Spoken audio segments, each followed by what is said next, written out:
Dala. Asan? Ay, boy. Ayan, halika. Pili ko mo ito, mas pinakamagaling sa inyo kaysa inyo dalawa. Boy, maki-spoken word poetry ka nga, kahit konti lang. Sa school niyan, di ko ginagawa yun. Uy, saglit lang. Alam ko, kayang-kaya mo. Kayang-kaya mo. Sige na, kahit konti, kahit 30 seconds lang na spoken word poetry. Diyos ko, kasi napakadali lang kahit 30 seconds sa spoken word po. Ako ay isang tao lamang na nagkakamali. Ngunit kaya kong itama ang aking pagkakamali sa mga talinahaga kong salita.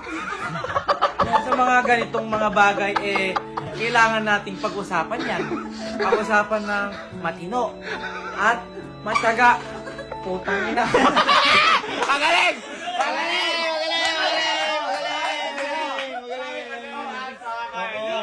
Oo, tawa ka na tawa. Ikaw nga. Hindi, ikaw. Hindi ko kaya. Hindi. Ikaw nga. Hindi ka nagkakamali. Ayan. Narating